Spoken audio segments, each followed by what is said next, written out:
యోగాతో బరువు తగ్గటం సులభం కేవలం 21 రోజుల్లో.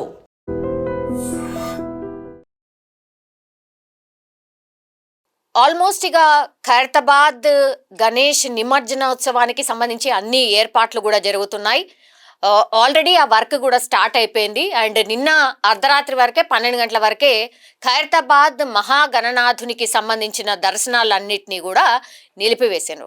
ఇప్పుడు క్రెయిన్కి సంబంధించిన ఈ వర్క్స్ అన్ని కావచ్చు, లేదంటే ఆ గణనాథుణ్ణి ఈ టస్కర్ మీద కూర్చోబెట్టే కార్యక్రమాలు కావచ్చు, ఒకవైపు ఇవన్నీ కూడా జరుగుతున్నాయి. కానీ షాకింగ్ విజువల్స్ అండ్ ఒక రకంగా చెప్పాలంటే నాకు ఈ వార్త చెప్పాలంటే కూడా నిజంగా కూడా సిగ్గైతుంది. ఎంత ఘోరం అసలు. ఇప్పుడు మీరు ఆ మహాగణనాథుణ్ణి దర్శించుకోవడానికి ఎక్కడెక్కడికెళ్ళో భక్తులు వస్తారు, భక్తితోనొస్తారు. విఘ్ననాయకుడిని మొక్కి మమ్మల్ని చల్లగా చూడు దేవుడా అని, అట్లాగే మా మొక్కులు ఏమన్నా ఉంటే తీర్చు దేవుడా అని మొక్కే వాళ్ళు చాలా మంది ఉంటారు. ఇక కొంతమంది పక్కన మీకు స్క్రీన్లో ప్లే అవుతుంది చూడండి ఒకసారి ఆ విజువల్. ఎవరైనా సరే మీ ఇళ్ళల్లో కూడా ఆడపిల్లలు ఉంటారు, మీ ఇళ్ళల్లో కూడా అక్క చెల్లెళ్ళు ఉంటారు, అమ్మ నాయన ఉంటారు, వీళ్ళందరూ ఉంటారు. అవి చూసిన తర్వాత, ఈ విజువల్ చూసిన తర్వాత మీరందులో కనబడుతున్నారు అని తెలుసుకున్న తర్వాత ఒక్కసారి ఊహించుకోండి, మీకు కూడా ఓ అక్కనో చెల్లెనో అమ్మ నాయన ఇవన్నీ చూస్తారు కదా.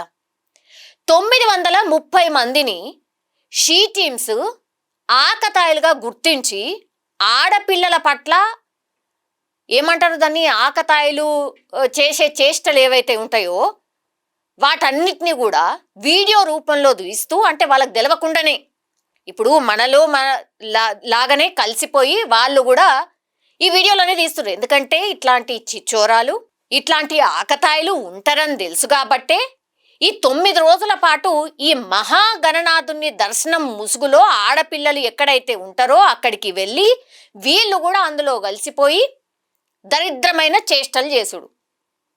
ఈ వీడియోలు చూసిన తర్వాతనైనా ఇంకా ఎవరైనా ఇసుంటి ఆలోచనతోని ఇంకా కూడా ఎవరైనా ఉంటే ఫస్ట్ మార్చుకోండి. షీ టీమ్స్ ఉన్నాయి కదా, షీ టీమ్స్ పట్టుకున్నప్పుడు చూద్దాంలే, షీ టీమ్స్ ఎంతమంది ఉంటారులే, ఇట్లాంటి ఆలోచనతోని ఉన్నవాళ్ళు ఎవరైనా ఉంటే అది కూడా మార్చుకోండి. మీ ఇజ్జత్ పోవడం కాదు, మీ ఇంట్లో ఉన్న వాళ్ళ ఇజ్జత్ తీసినట్టు లెక్క. అయినా ఏం పనులు ఇవి? దేవుని దగ్గరకు వచ్చినప్పుడు మీరు చేయాల్సింది ఏంది, మీరు చేస్తుంది ఏంది? ఇట్లేనా ఉండేది? మొత్తం దేశవ్యాప్తంగా ఈ మహాగణనాథుడు ఎట్లా ఉన్నాడు ఏంటి, ఇంతమంది ఇన్ని లక్షల మంది దర్శించుకుంటున్నారట, ఎక్కడెక్కడికెళ్ళో వచ్చి చూస్తున్నారట, విదేశీయులు కూడా వస్తున్నారట అని ఒకవైపేమో మన గురించి చాలా గొప్పగా చెప్పుకుంటుంటే, ఇగో ఈ షీ టీమ్స్ పట్టుకున్న వాళ్ళని చూసిన తర్వాత ఇజ్జత్ పోదా?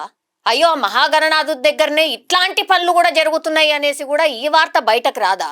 ఎంత దారుణంగా ప్రవర్తిస్తున్నారు అసలు. ఇందులో 930 మందిని షీ టీమ్స్ పట్టుకుంటే అందులో 55 మంది మైనర్లట. అసలు మీకేం తెలుసు? అసలు మీ ప్రవర్తన ఎట్లుండాలి? టీనేజ్ పోరగాలి చేసే చేష్టలు ఇవ్వేనా? ఎక్కడున్నారు ఏంది మర్చిపోయి సోయి లేకుండా ప్రవర్తించడం ఇదేనా?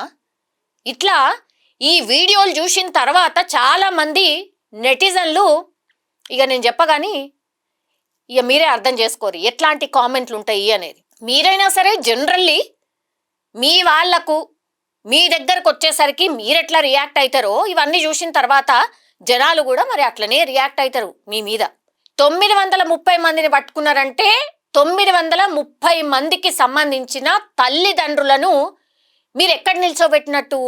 ఒక రకంగా బోన్లో నిల్చోబెట్టిరా, లేకపోతే అసలు ఇక వాళ్ళని మొహం లేకుండా చేసినట్ట? ఇక మీరే అర్థం చేసుకోండి.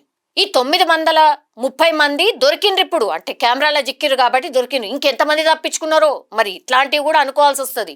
ఒకవేళ అసలు షీ టీమ్స్ అనేటివి లేవనుకోండి, ఎంత దారుణం అన్నట్టు అది. సెక్యూరిటీ వైజ్గా కూడా ఇగో ఇట్లాంటి వాళ్ళు ఎక్కువ మంది ఉంటున్నారు కాబట్టి లాస్ట్ టైం కూడా ఈ వార్తను మనం చూసినాం. నిమజ్జనోత్సవంలోనే షీ టీమ్స్ పెట్టిండ్రు. ఈ లెక్క కేవలం ఖైరతాబాద్ వినాయకుడి దగ్గర జరిగినటువంటి ఆకతాయిల లిస్ట్ మాత్రమే.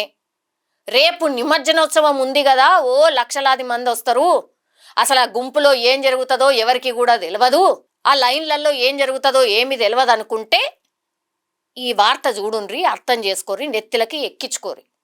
లేకపోతే మీరు ఏడుంటారో తెలుసు కదా. ఈ 930 మంది ప్రస్తుతం పోలీస్ స్టేషన్లో ఉన్నారు. తర్వాత వీళ్ళని కోర్టులో కూడా ప్రవేశపెట్టబోతున్నారు.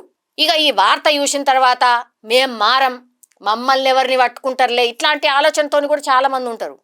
ఇది చూసిన తర్వాత కూడా మేము మారం అనుకుంటే మాత్రం మీ కర్మ. ఇక నిమజ్జనోత్సవం అయిపోతుంది కదా, అంటే సండే రోజో లేకపోతే మండే రోజో, మరి ఈ లెక్క ఎంత పెరుగుతుందా లేకపోతే తగ్గుతుందా లేకపోతే జీరో ఉంటుందా చూడాల్సిందే. నేనైతే ఆశిస్తున్నా జీరో ఉండాలని. అయినా సరే మాకు ఏమీ లేదు, మేము అన్నీ వదిలేసినాం అనుకున్న వాళ్ళు మాత్రమే వార్తల్లో నిలుస్తారు అని నేనైతే అనుకుంటున్నా. నిజంగా ప్రస్తుతం ఉన్నటువంటి సమాజం దేనికి ప్రయారిటీ ఇస్తుంది? ఆర్థిక సంబంధాల చుట్టూ మాత్రమే తిరుగుతోంది. మళ్ళీ ఎన్నికలంగానే చాలా విరక్తి కలుగుతున్నాం. మంచి అనిపిస్తుంది కదా, లేడీస్ కూడా ఛాలెంజింగ్ జాబ్స్ చేసినప్పుడు చాలా బాగుంటది. ట్రాఫిక్ అసిస్టెంట్స్ గా నియమించిన ట్రాన్స్జెండర్స్ అందరితో సాల్యూట్ చేయించుకుంటున్నారు. ఫుడ్ డెలివరీ ఇవ్వటానికి వెళ్ళినటువంటి డెలివరీ బాయ్ అనిల్ పై కళ్ళ ముందు